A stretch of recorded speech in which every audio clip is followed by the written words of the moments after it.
Hello students, welcome to study hours. आज हम आपके लिए लेके आए हैं केमिस्ट्री क्लास 12 का चैप्टर नंबर 2 सॉल्यूशंस का पार्ट 2।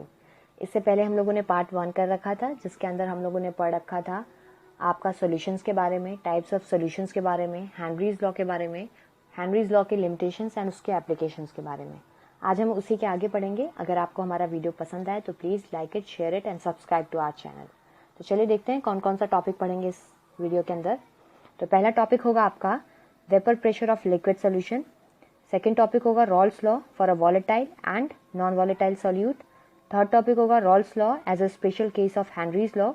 फोर्थ टॉपिक होगा आपका ideal and non ideal solution. और फिफ्थ टॉपिक होगा आपका एजियोट्रॉपिक मिक्सचर। ठीक है, फिफ्थ टॉपिक होगा आपका एजियोट्रॉपिक मिक्सचर। तो चलिए एक एक करके टॉपिक्स लेते हैं हम लोग। पहला टॉपिक है vapour pressure of liquid solution. Topic को स्टार्ट करने से पहले हम लोग को पता होना चाहिए कि वेपर प्रेशर क्या होता है। ठीक है, तो वेपर प्रेशर क्या होता है। सपोज आपने एक कंटेनर ले रखा है जिसके अंदर एक लिक्विड डाला हुआ है। ठीक है, इस लिक्विड को हम लोग यहाँ पे एक कंटेनर लिया है जिसमें लिक्विड है। ठीक है, ये जो लिक्विड है ये वॉलेटाइल लिक्विड है। अब वॉलेटाइल लिक्विड क्या होता है, जो कि इजीली वेपर में कन्वर्ट हो जाए। ऐसे लिक्विड जो इजीली वेपर में कन्वर्ट हो सकते हैं उनको हम लोग क्या बुलाते हैं, वॉलेटाइल लिक्विड बुलाते हैं। अब अगर यहाँ पे लिक्विड के फॉर्म में है तो यहाँ पे कुछ वेपर भी होंगे इसी लिक्विड के, सेम लिक्विड के वेपर्स भी होंगे ऊपर लिक्विड के सरफेस के ऊपर। ठीक है, तो जब लिक्विड आपका वेपर में कन्वर्ट होता है तो उस प्रोसेस को हम लोग क्या बुलाते हैं, एवापोरेशन बुलाते हैं। जब वेपर आपका लिक्विड में कन्वर्ट होता है तो उस प्रोसेस को हम लोग क्या बुलाते हैं, कंडेंसेशन बुलाते हैं। ठीक है, तो एक पॉइंट ऐसा आएगा यहाँ पे कि जब रेट ऑफ एवेपोरेशन आपका रेट ऑफ कंडेंसेशन के बराबर हो जाए। ठीक है, जितना लिक्विड आपका वेपर में कन्वर्ट हो रहा है उतना ही वेपर आपका वापस से लिक्विड में कन्वर्ट हो जाए। तो इस पॉइंट को हम लोग क्या बुलाते हैं, इक्विलिब्रियम पॉइंट बुलाते हैं। ठीक है, इक्विलिब्रियम क्या होता है, rate of evaporation equal to rate of condensation, यानी एवेपोरेशन आपका जितना एवेपोरेट हो रहा है उतना ही आपका कंडेंसेट हो रहा है। तो इस पॉइंट पे जो यहाँ पे वेपर हैं वो कितना प्रेशर एक्सर्ट कर रहे हैं इस लिक्विड की सरफेस पे, उसी को हम लोग क्या बुलाते हैं, वेपर प्रेशर बुलाते हैं। डेफिनेशन देखते हैं इसकी क्या है। The pressure exerted by the vapour molecules at the surface of liquid at equilibrium at a particular temperature is called vapour pressure. ठीक है, जितना प्रेशर अप्लाई किया जा रहा अप्लाई हो रहा है वेपर्स के थ्रू लिक्विड की सरफेस पे, उसी को हम लोग क्या बुला रहे हैं, वेपर प्रेशर बुला रहे हैं। अब इसके अंदर हमें दो टाइप के सॉल्यूशंस के बारे में पढ़ना है। पहला होगा लिक्विड इन लिक्विड सॉल्यूशन, दूसरा होगा solid in liquid solution.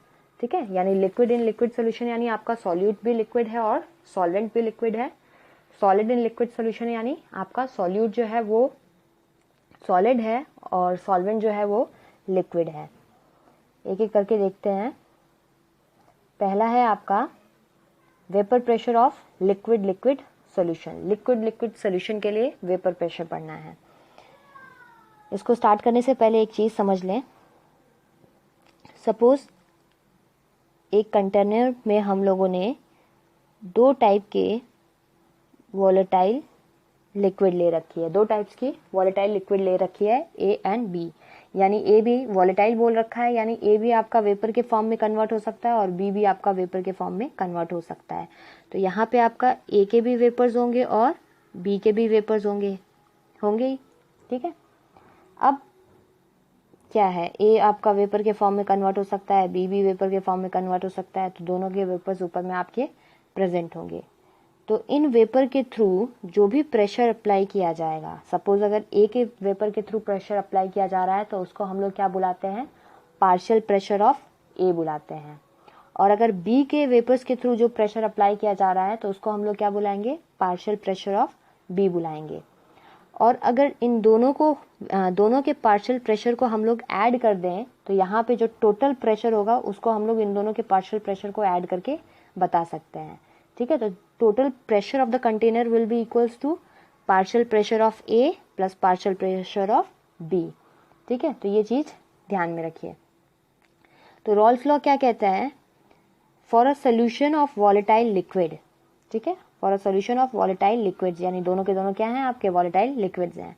The partial vapour pressure of each component, यानी partial vapour pressure of each component in the solution is directly proportional to its mole fraction. अब partial pressure A का और B का कितना होगा ये किस पे डिपेंड करता है, mole fraction of the A and B in the solution. यही आपका रॉल्स लॉ है, यानी partial pressure of A depend on mole fraction of A, partial pressure of B it also depends on mole fraction of B. ठीक है, इसी के लिए mathematical equation दे रखा है, कैसे दिया हुआ है, for a volatile liquid, solute के लिए भी हो सकता है, फॉर वॉलेटाइल लिक्विड्स तो सॉल्यूट, सपोज कंपोनेंट ए मान ले रहे हैं हम लोग, जो कंपोनेंट ए है वो आपका सॉल्यूट है, तो जो पार्शियल प्रेशर ऑफ ए है वो किसके प्रोपोर्शनल है, मोल फ्रैक्शन ऑफ ए के प्रोपोर्शनल है। अगर ये प्रोपोर्शनलिटी वाला सिंबल हटाएंगे तो उसकी जगह हम लोग एक कांस्टेंट लगाते हैं, ये कांस्टेंट क्या है, पी नॉट ए। अब पी नॉट ए क्या है, अगर कंटेनर में आप लोगों ने सिर्फ ए ले रखा है तो ऊपर में सिर्फ ए का वेपर होगा, तो जो भी प्रेशर होगा इस प्योर सॉल्वेंट में उसको हम लोग प्योर सॉल्वेंट के वेपर्स के थ्रू जो भी प्रेशर अप्लाई एक्सर्ट किया जा रहा है उसको हम लोग पी नॉट ए बुलाएंगे। ठीक है, इसी तरह अगर मान लो यहाँ पे बी है, सिर्फ बी अगर आप लोगों ने ले रखा है तो इसके वेपर के थ्रू जो भी प्रेशर एक्सर्ट किया जाएगा उसको हम लोग पी नॉट बी बुलाएंगे। ठीक है, ये एक्स ए की जगह आप लोग x1 की जगह एक्स ए कर लीजिएगा, मोल फ्रैक्शन ऑफ ए। ठीक है, आगे बढ़ते हैं। इसी तरह हम लोग फॉर कंपोनेंट 2 भी लिख सकते हैं, partial pressure of B will equals to P not B, यानी प्योर सॉल्वेंट का partial pressure into mole fraction of B. Component 2 के लिए भी हम लोग इसी तरह लिख सकते हैं। अब Dalton's law of partial pressure के according, Dalton's law of partial pressure क्या है आपका, कि अगर एक कंटेनर में हम लोगों ने ए और बी ले रखा है, ठीक है, ए और बी गैसेस के फॉर्म में ले रखा है, तो इस कंटेनर का जो टोटल प्रेशर होगा वो किसके बराबर होगा, पार्शियल प्रेशर ऑफ ए और plus partial pressure of B के बराबर होगा। यही आपका डाल्टन्स लॉ है। ठीक है, तो total pressure of the container will be equals to partial pressure of A plus partial pressure of B, ये डाल्टन्स लॉ है आपका। तो हम लोगों ने पार्शियल प्रेशर ऑफ ए ऊपर में कैलकुलेट किया था, बी भी हम लोगों ने यहाँ पे देखा पार्शियल प्रेशर ऑफ बी, तो इन दोनों की वैल्यू यहाँ पे हम लोगों ने पुट कर दी, X A into P naught A plus X B into P not B.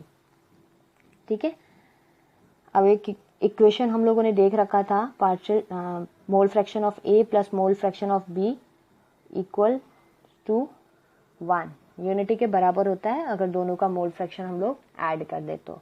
ठीक है, तो इस इक्वेशन के थ्रू हम लोग एक्स ए की वैल्यू यहाँ पे पुट किए हैं 1 माइनस एक्स बी, कैसे निकालेंगे, एक्स ए की वैल्यू 1 माइनस एक्स बी कर देंगे। ठीक है, तो उसी को यहाँ पे पुट कर दिए हैं, इसको एक्सपेंड किए हैं, पी नॉट ए को 1 से मल्टीप्लाई करके माइनस पी नॉट ए को मोल फ्रैक्शन ऑफ बी से मल्टीप्लाई किए हैं। ठीक है, फिर इसको रीअरेंज करके यहाँ पे एक्स बी को कॉमन ले लिए हैं, तो यहाँ पे जो हम लोगों ने टोटल प्रेशर है उसको किसके फॉर्म में निकाला है, मोल फ्रैक्शन ऑफ बी के फॉर्म में निकाला है। ठीक है, चाहे तो हम लोग मोल फ्रैक्शन ऑफ ए के भी फॉर्म में निकाल सकते हैं, कैसे, बस एक्स बी की जगह आप लोग एक्स ए रख देंगे तो mole fraction in terms of P total और total pressure of the container in terms of mole fraction of A हम लोग कैलकुलेट कर सकते हैं। ठीक है, तो ये आपका रॉल्स लॉ था। नेक्स्ट पढ़ते हैं, एक ग्राफ दे रखा है एनसीईआरटी में आप लोगों का, क्या है वो, अगर हम लोग एक्स एक्सिस में मोल फ्रैक्शन को रखें, ठीक है, वाई एक्सिस में हम लोग वेपर प्रेशर को रखें। इनिशियली अगर आपने कंटेनर में सिर्फ ए के मॉलिक्यूल्स रख रखे हैं, तो जो टोटल मोल होगा, मोल फ्रैक्शन में जो एक्स ए प्लस एक्स बी हम लोग करते हैं, एक्स ए प्लस एक्स बी ये किसके बराबर होता है, 1 के बराबर होता है। ठीक है, तो अगर सिर्फ आपने ए ले रखा है और एक्स बी क्या हो जाएगा उस कंडीशन में, 0 हो जाएगा, तो एक्स ए इक्वल्स टू 1 हो जाएगा।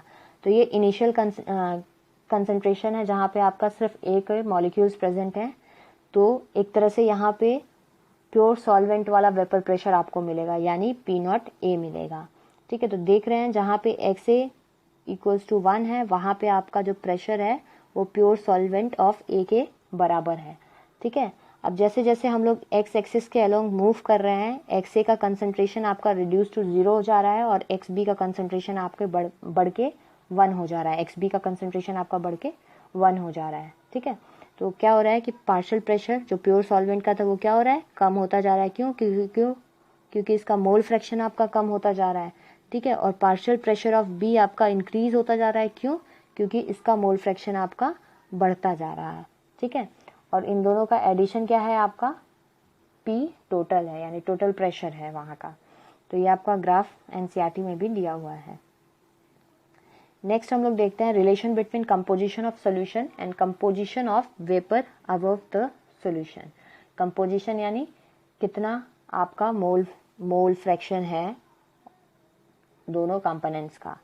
ठीक है, तो एक फॉर्मूला है, ध्यान में रखिएगा इसका। Partial pressure will be equals to mole fraction in gaseous phase multiply by total pressure. ठीक है, अगर आपको गैसियस फेज में मोल फ्रैक्शन निकालना है तो आप इस फॉर्मूले के थ्रू निकाल सकते हैं। सपोज अगर पार्शियल प्रेशर आपका गिवन है, टोटल प्रेशर गिवन है, तो आप लोग मोल फ्रैक्शन निकाल सकते हैं इन गैसियस फेज। किस तरह से? Partial pressure divided by total pressure करके। ठीक है, इस टर्म्स में भी लिख सकते हैं हम लोग। अगर ये पार्शियल प्रेशर ऑफ कंपोनेंट 1 दे रखा है तो mole fraction of component 1 in gaseous phase multiply by total pressure. ठीक है, इसी तरह कंपोनेंट 2 के लिए भी हम लोग लिख सकते हैं। अगर मोल फ्रैक्शन कैलकुलेट करना होगा तो partial pressure of 1 divided by P total करके हम लोग कर सकते हैं। नेक्स्ट देखते हैं हम लोग फॉर नॉन वॉलेटाइल सोल्यूट, यानी अभी हम लोगों ने जो भी सॉल्यूट लिया था और सोल्यूशन जो बनाया था उसमें जो दोनों कंपोनेंट थे, दोनों के दोनों आपके लिक्विड के फॉर्म में थे और दोनों आपके वॉलेटाइल थे, यानी दोनों वेपर में इजीली कन्वर्ट हो सकते थे। लेकिन अभी हम लोग जो दूसरा कंडीशन देख रहे हैं उसमें क्या है, जो सॉल्यूट है आपका वो नॉन वॉलेटाइल है। अब नॉन वॉलेटाइल का मतलब क्या है कि वो वेपर के फॉर्म में कन्वर्ट नहीं हो सकता है। ठीक है, अब जैसे कि एग्जांपल लेते हैं, यहाँ पे देखिए सॉल्वेंट लिया हुआ है, यहाँ पे ये आपका वेपर के फॉर्म में कन्वर्ट हो रहा है, तो यहाँ पे आपको सॉल्वेंट के पार्टिकल्स ऊपर में नजर आ रहे हैं। तो ये वेपर्स किसके हैं? सिर्फ सॉल्वेंट के पार्टिकल्स के हैं। अब जब इसमें आप लोगों ने सॉल्यूट को ऐड कर दिया है, ये जो ऑरेंज कलर का है ये क्या है आपका सॉल्यूट है, जो कि नॉन वॉलेटाइल है, यानी वो वेपर के फॉर्म में कन्वर्ट नहीं हो सकता है। तो यहाँ पे सरफेस का जो स्पेस है वो किसने कवर कर रखा है? कुछ कुछ स्पेसेस जो हैं वो नॉन वॉलेटाइल सॉल्यूट ने कवर कर रखा है। अब जितने सॉल्वेंट पहले ऊपर में उड़ के जा सकते थे, एवोपरेट हो सकते थे, अब उतने सॉल्वेंट ऊपर में नहीं जा पा रहे हैं। क्यों? क्योंकि उनका रास्ता किसने रोक रखा है? नॉन वॉलेटाइल सॉल्यूट ने रोक रखा है। ठीक है, तो अब जो वेपर है यहाँ पे क्या हो गया है? कम हो गया है। पहले ज्यादा था क्योंकि पूरी जो ऊपर अपर वाली सरफेस थी वो किसके थ्रू कवर की गई थी? सॉल्वेंट के थ्रू। लेकिन अब जो नॉन वॉलेटाइल सॉल्यूट हैं वो आके वहां पे जगह को रोक के रखे हैं, तो जिसकी वजह से जो सॉल्वेंट है वो वेपर के फॉर्म में पूरी तरह से कन्वर्ट नहीं हो पा रहा है। ठीक है, तो पहले ज्यादा पार्टिकल्स नजर आ रहे हैं आपको और बाद में आपको सॉल्वेंट के कम पार्टिकल्स नजर आ रहे हैं। तो इसका मतलब क्या हुआ? पहले जो वेपर प्रेशर था वो ज्यादा होगा क्योंकि पार्टिकल्स ज्यादा हैं, लेकिन बाद में जो वेपर प्रेशर है वो कम हो गया है। किसकी वजह से कम हो गया है? By the addition of non volatile solute. तो यही आपका यहाँ पे इक्वेशन के फॉर्म में बताया गया है। क्या? कि जो टोटल प्रेशर होता है कंटेनर का वो किस तरह से देते हैं? Partial pressure of A plus partial pressure of B करके हम लोग देते हैं। लेकिन यहाँ पे जो सॉल्यूट है वो क्या है? नॉन वॉलेटाइल है, यानी वो वेपर में कन्वर्ट नहीं होगा। तो जब वो वेपर में कन्वर्ट नहीं होगा तो उसका पार्शियल प्रेशर भी क्या हो जाएगा? 0 हो जाएगा। ठीक है, तो जो टोटल होगा प्रेशर ऑफ द कंटेनर वो किसके बराबर हो जाएगा? Partial pressure of solvent only. ठीक है, तो जो पी टोटल है वो किसके बराबर हो गया? पार्शियल प्रेशर ऑफ सॉल्वेंट के बराबर हो गया। अब यहाँ पे मोल फ्रैक्शन ऑफ बी दे रखा है। अगेन इसको अगर आप चाहो तो मोल फ्रैक्शन ऑफ ए के टर्म्स में निकाल सकते हो, सॉल्यूट के टर्म्स में निकाल सकते हो। 1 माइनस एक्स ए कर दिया है, यहाँ पे 1 माइनस एक्स ए कर दिया है एक्स बी को। ठीक है, फिर इसको एक्सपेंड कर दिया है P not B minus mole fraction of A into P not B. ठीक है, अब यहाँ से हम लोगों ने इस वैल्यू को लेफ्ट हैंड साइड में भेज दिया है और P not minus P total को इधर भेज दिया है, ठीक है। अब मोल फ्रैक्शन ऑफ ए हम लोग कैलकुलेट कर सकते हैं, P not B minus P total divided by P not B, ठीक है। तो ये क्या हो गया आपका मोल फ्रैक्शन हम लोग कैलकुलेट कर सकते हैं for a non volatile solute. अगर आपका पी टोटल दे रखा है और P of P not B यानी सॉल्वेंट का आपको प्योर फॉर्म का पार्शियल प्रेशर दिया हुआ है, तब हम लोग कैलकुलेट कर सकते हैं। अब एक और चीज़ हम लोग यहाँ पे देख सकते हैं, जो ये पी टोटल है वो किसके बराबर है, यहाँ पे पी बी के बराबर है। जो पी टोटल है वो किसके बराबर है, पी बी के बराबर है। क्यों? क्योंकि वहाँ पे ए तो है नहीं, तो हम लोग इसको इस तरफ से भी लिख सकते हैं, P not B minus P B divided by P not B, ठीक है। तो जब हम इसको इस तरह से लिख सकते हैं तो इसी को हम लोग क्या बोलते हैं, relative lowering of vapour pressure, ठीक है। यानी प्योर में से सॉल्यूशन का सब्सट्रैक्ट कर दिया है तो ये क्या हो गया है, कम हो गया है। पहले वेपर प्रेशर ज़्यादा था, अब क्या हो गया है, कम हो गया है। और इसको अगर प्योर सॉल्वेंट के टर्म्स में उसके रिलेटिव में देखें तो ये क्या हो गया आपका, relative lowering of vapour pressure हो गया है। इसके बारे में आगे में हम लोगों ने कॉलिगेटिव प्रॉपर्टीज में पढ़ रखा है। चलिए आगे देखते हैं। Raoult's law as a special case of Henry's law. Henry's law हम लोगों ने पढ़ रखा था लास्ट वाले वीडियो में। क्या पढ़ा था, पार्शियल प्रेशर किसके डायरेक्टली प्रोपोर्शनल होता है, मोल फ्रैक्शन के डायरेक्टली प्रोपोर्शनल होता है। वहां पे KH आपका एक कांस्टेंट था, ठीक है। P किसको रिप्रेजेंट कर रहा है, partial pressure of the gas in vapour phase. X किसको रिप्रेजेंट कर रहा है, mole fraction of the gas in solution.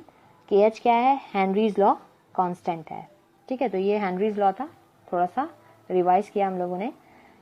अब रॉल्स लॉ अभी स्टार्टिंग में ही हम लोगों ने पढ़ रखा है। रॉल्स लॉ क्या है, तो partial pressure will be equals to P not multiply by X mole fraction. एक जनरल सा फॉर्मूला हम लोगों ने यहाँ पे लिख रखा है, ना सॉल्यूट का ना सॉल्वेंट का, एक जनरल फॉर्मूला लिख रखा है, ठीक है। So Raoult's law is a special case of Henry's law when KH will equals to P not B. अब जैसे कि अगर दोनों इक्वेशंस को आप कंपेयर करो, ऊपर वाली और नीचे वाली दोनों इक्वेशंस को कंपेयर करो, तो पार्शियल प्रेशर किसके प्रोपोर्शनल है, मोल फ्रैक्शन के। रॉल्स लॉ में भी पार्शियल प्रेशर किसके प्रोपोर्शनल है, मोल फ्रैक्शन के। जो डिफरेंस है वो सिर्फ किसका डिफरेंस है, कांस्टेंट का डिफरेंस है।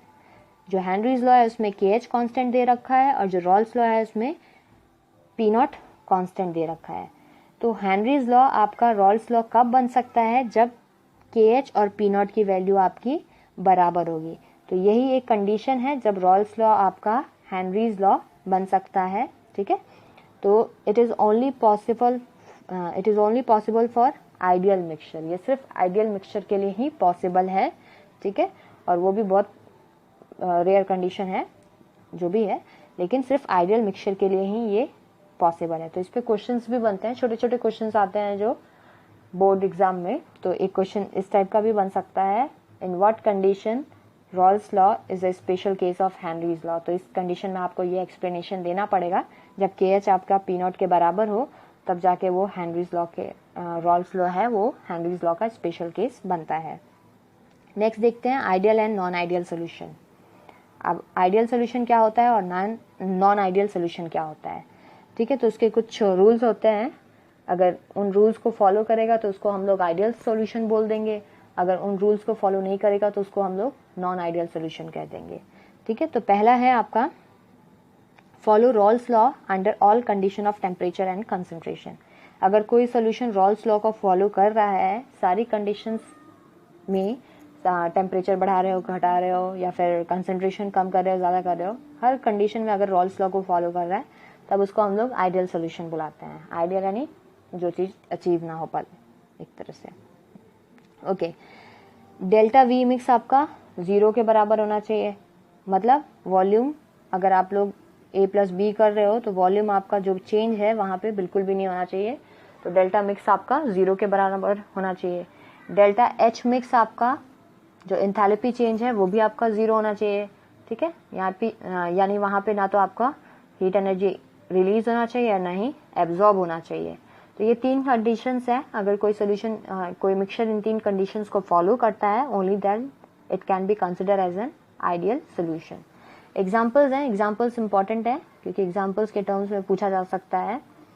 Give example for ideal solutions और विच फॉलोज रॉल्स लॉ। जैसे n hexane n plus n heptane है, बेंजीन प्लस टॉलिन है, ethyl bromide plus ethyl chloride है, क्लोरोबेंजीन पर प्लस ब्रोमोबेंजीन है। तो इन सब के मिक्सचर्स को हम लोग आइडियल सोल्यूशन बुला सकते हैं। आइडियल सोल्यूशन के लिए रॉल्स लॉ जो आप फॉलो करते हैं उनके लिए ग्राफ हम लोगों ने ऊपर में देख रखा था किस तरह से ग्राफ बनता है। ठीक है, नेक्स्ट देखते हैं हम लोग नॉन आइडियल सोल्यूशन। अब नॉन आइडियल सोल्यूशन क्या होते हैं? तो जो आइडियल सोल्यूशन नहीं होते हैं उन्हीं को हम लोग नॉन आइडियल सोल्यूशन कह देते हैं। तो इसी का कंडीशन क्या है? Does not follow the Rawls law. ऊपर में फॉलो कर रहा था, यहाँ पे फॉलो नहीं करेगा। डेल्टा वी मिक्स यानी वॉल्यूम जो है वो नॉट इक्वल्स टू 0 होना चाहिए। वॉल्यूम चेंज हो सकता है, वहां पे कम या ज्यादा हो सकता है। डेल्टा एच मिक्स आपका नॉट इक्वल टू 0 है। ठीक है, यानी रिलीज भी हो सकता है और एब्जॉर्ब भी हो सकता है एनर्जी वहां पे।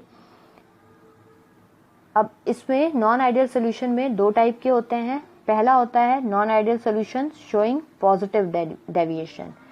ऐसे नॉन आइडियल सोल्यूशन जो पॉजिटिव डेविएशन शो कर सकते हैं, यानी प्रेशर आपका ज्यादा हो सकता है। पॉजिटिव डेविएशन शो करना यानी इस ग्राफ में अगर आप लोग देखोगे तो एक ग्राफ तो आप लोग का दिखा रहा है आइडियल सोल्यूशन वाला। जो स्ट्रेट लाइन है वो आपका किसका दिखा रहा है? जो जितने भी स्ट्रेट लाइन है वो आइडियल सोल्यूशन वाले हैं। ठीक है, और ये जो अपर साइड में या इस तरह से फ्लक्चुएट करके दिखा रहा है ऊपर के साइड में कर्व टाइप का है, वो आपका नॉन आइडियल सोल्यूशन है जिसमें पॉजिटिव डेविएशन शो कर रहा है। अब इसमें होता क्या है, किस वजह से ये पॉजिटिव डेविएशन शो करता है? तो मॉलिक्यूलर इंटरेक्शन यानी ए मॉलिक्यूल्स के बीच का जो इंटरेक्शन है उसके बेसिस पे ये पॉजिटिव या फिर नेगेटिव डेविएशन शो करता है। तो सपोज कंटेनर में आप लोगों ने ले रखा है क्या? ए लिया हुआ है और बी लिया हुआ है। तो जब ए और ए के बीच का इंटरेक्शन या फिर बी और बी के बीच का इंटरेक्शन आपका इन दोनों के इंटरेक्शन से ज्यादा हो, ठीक है, तो वो पॉजिटिव डेविएशन शो करता है। एक तरह से क्या हुआ कि सपोज ये फैमिली मेंबर्स हैं, तो इन लोग का इंटरेक्शन आपस में कनेक्शन बॉन्डिंग बहुत स्ट्रांग है। ठीक है, और ये बाहर से कोई आ गया, अगर बी बाहर से आ गया दूसरे फैमिली का है और ये ए दूसरे फैमिली का है, तो इन दोनों में इंटरेक्शन उतना स्ट्रांग नहीं है। ठीक है, तो इस कंडीशन में कौन सा डेविएशन शो करेगा? पॉजिटिव डेविएशन शो करेगा, यानी पार्शियल प्रेशर आपका ज्यादा होगा, पी टोटल ज्यादा होगा आपका। ठीक है, अब इसके लिए कंडीशंस क्या होती हैं? पहली है कि partial pressure of A will be greater than, हम लोगों ने रॉल्स लॉ के अकॉर्डिंग देखा था बराबर होता है, बट यहाँ पे क्या हो जाएगा? पार्शियल प्रेशर ए का ज्यादा हो जाएगा, बी का ज्यादा हो जाएगा पार्शियल प्रेशर। उसी तरह आपका जो पी टोटल होगा वो भी आपका एक्सीड करेगा। ठीक है, इसीलिए जो कर्व था वो ऊपर के साइड में इस तरह से गया था क्योंकि वो पॉजिटिव डेविएशन शो कर रहा था, सारा प्रेशर का वैल्यू आपका ज्यादा हो गया था। डेल्टा वी मिक्स भी आपका ग्रेटर देन 0 हो जाएगा या फिर पॉजिटिव बोल सकते हैं उसको। डेल्टा एच मिक्स भी आपका ग्रेटर देन 0 हो जाएगा या फिर पॉजिटिव बोल सकते हैं उसको। ठीक है, जो बॉइलिंग पॉइंट होगा वो relatively lower than pure component हो जाएगा। यानी सपोज पहले आपका 78 पे बॉयल कर रहे थे कंपोनेंट्स, एक कंपोनेंट 78 पे बॉयल कर रहा था, दूसरा आपका किसी 50 पे बॉयल कर रहा था, चाहे जिस पे भी बॉयल कर रहा था। अब जो बॉइलिंग पॉइंट होगा वो क्या हो जाएगा? कम हो जाएगा। ओके, क्या क्या कंडीशंस हैं वो इम्पोर्टेंट है और क्या क्या एग्जांपल्स हैं वो इम्पोर्टेंट है आपके। तो देखते हैं, water plus ethanol, carbon tetrachloride plus benzene इसका मिक्सचर, एसीटोन प्लस इथेनॉल का मिक्सचर, साइक्लोहेक्सेन प्लस इथेनॉल का मिक्सचर। अब जैसे वाटर वाटर मॉलिक्यूल के बीच में इंटरेक्शन ज्यादा स्ट्रांग होगा, इथेनॉल इथेनॉल मॉलिक्यूल के बीच में इंटरेक्शन ज्यादा स्ट्रांग होगा as compare to water and ethanol. यही हम लोगों ने आगे में पढ़ रखा है।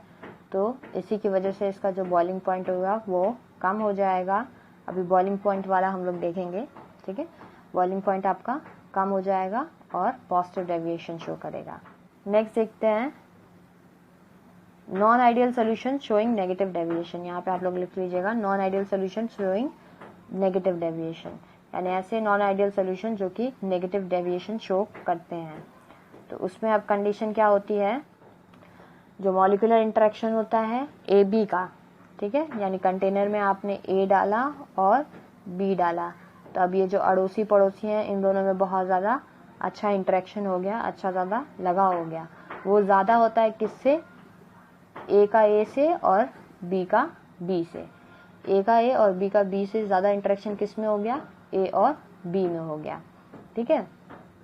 तो इस कंडीशन में क्या होता है? Partial pressure of A reduce हो जाता है, partial pressure of be reduce हो जाता है, तो आपका पी टोटल भी रिड्यूस हो जाएगा, ठीक है। अब इसको ऐसे देख सकते हैं हम लोग, यहाँ पे आप देखिए ज़रा, अगर ए और बी का इंटरेक्शन ज़्यादा हो गया, ठीक है, यानी ए को बी के साथ रहने में अच्छा लग रहा है, तो ए अब इस जो हम लोग एवेपोरेट कर रहे थे, ठीक है, वेपराइजेशन जो हो रहा था, यानी ए जो है लिक्विड से वेपर फॉर्म में हो रहा था, अब वो चेंज होना बंद हो जाएगा, वो ज़्यादा चेंज नहीं हो पाएगा। क्यों नहीं हो पाएगा? क्योंकि उसको ए के साथ रहने में ज़्यादा अच्छा लग रहा है, ठीक है, तो वो बाहर निकलना पसंद नहीं करेगा। तो जब बाहर वेपर के फॉर्म में वो नहीं जाएगा तो वेपर प्रेशर रिड्यूस होगा, होगा ही होगा, ठीक है। तो इसीलिए इसका वेपर प्रेशर जो है, जो यहाँ पे हम लोगों ने P A P B P total लिखा है, वो क्या हो गया है? कम हो गया है, ठीक है। डेल्टा वी मिक्स भी आपका नेगेटिव होगा और डेल्टा एच मिक्स भी आपका नेगेटिव हो जाएगा फॉर नेगेटिव डेविएशन। नेक्स्ट देखते हैं, जो बॉइलिंग पॉइंट होगा relatively higher than the pure components, boiling point आपका बढ़ जाएगा नेगेटिव डेविएशन में। एग्जांपल है वाटर प्लस हाइड्रोक्लोरिक एसिड, ठीक है, water plus nitric acid, chloroform plus acetone, chloroform plus benzene, ये इसके एग्जांपल्स हैं। अब इसमें क्या हम लोगों ने बताया था कि ए और बी का इंटरेक्शन ज़्यादा हो जाएगा, है ना, ए और बी का इंटरेक्शन ज़्यादा हो जाएगा।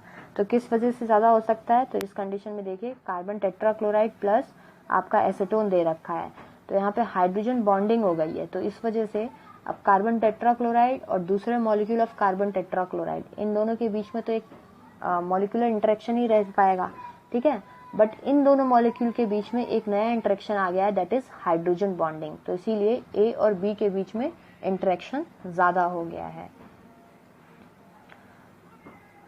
अब नेक्स्ट टॉपिक है आपका एजियोट्रॉपिक और कांस्टेंट बॉइलिंग मिक्सचर। एजियोट्रॉपिक और कांस्टेंट बॉइलिंग मिक्सचर क्या होते हैं, ठीक है, देखते हैं क्या होते हैं। Binary mixture having same composition in liquid and vapour phase and boils at constant temperature. ऐसे बाइनरी मिक्सचर, बाइनरी यानी दो कंपोनेंट वाले, जिनका सेम कंपोजिशन हो, किसमें? लिक्विड में भी और वेपर फेज में भी।